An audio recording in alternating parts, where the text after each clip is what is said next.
All right, so here's part 3 of our weld positioner videos. First thing you're going to notice is that we're unplugged completely. I don't have power on any source here, so that it cannot accidentally operate while we're talking. The second items we need to talk about in safety, or you need to have good leather gloves, grinder with its side shield. You need to have Z87 rated safety glasses, and you need to have a full face grinding shield. Me personally, I like to use my welding helmet because it's got a grind mode in it. If you don't have that option, you can use a standard grinding shield. Now, with today, what we're going to look at is this. The bevel on this pipe has already been cut, but you can see it's not in great shape.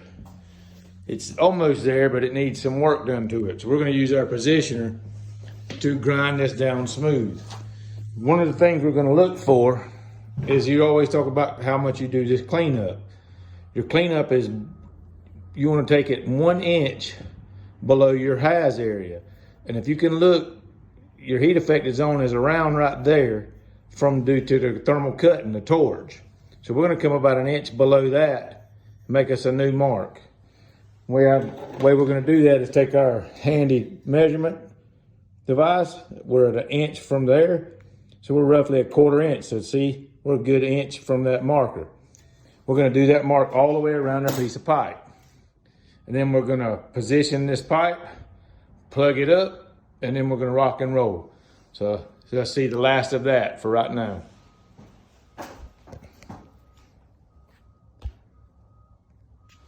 All right, like I said, you're going to get your safety glasses on, get your handy dandy hood, have it put on. Before we get started too far, we're going to go ahead and mark down.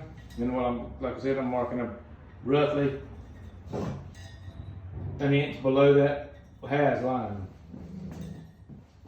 You can go all the way around our pipe, make that mark. That gives us a good visual.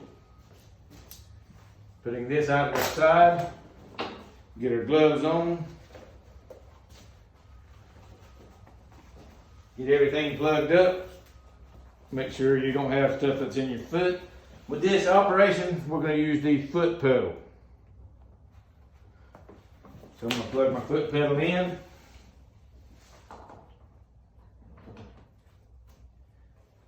Put my switch on remote. Then I'm going to plug my device up. Check it. It's good and operational. I'm going to put my switch in reverse because that's how I like to do the grinding. You can do that. It's not mandatory. That's just how I'm comfortable doing it. So we're going to take this and we're going to lean it over.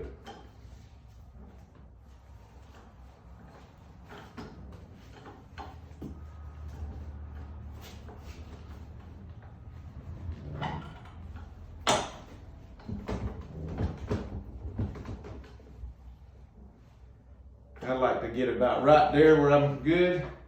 Then I'm going to set my lock in place again.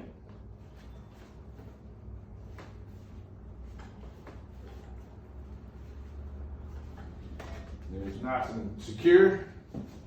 Now what you're going to aim for here, you're going to get this grinder nice and secure. And you're going to hit it, get on the angle that you are right there, and let the equipment do the work for you. So you're going to hold it steady. Keep it off your shirt, hold it steady, and let's rock and roll right here. Like I said, we're going to be on 5/5. Make sure everything works, and see it's nice and it's turning good. And then we're going to get together with it.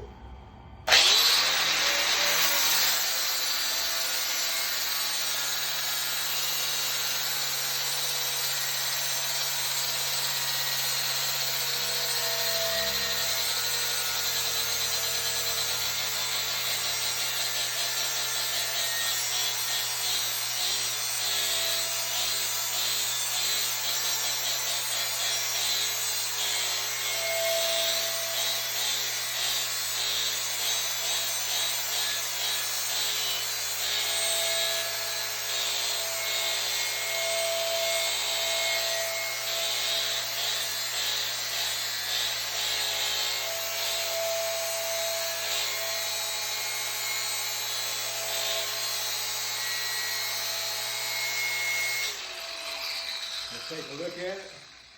Everything seems to be going pretty good. I'm gonna drop my angle of my grinder off just a touch.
Now, that's about the land I like.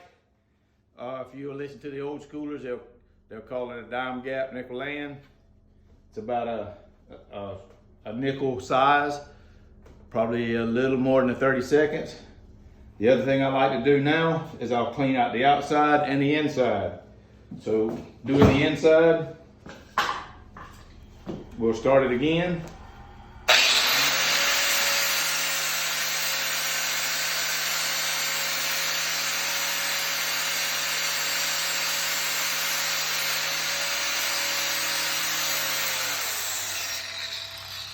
Nice clean little edge right there. Get rid of all the little sharp points and the edges. And then we're going to surface that land one more time.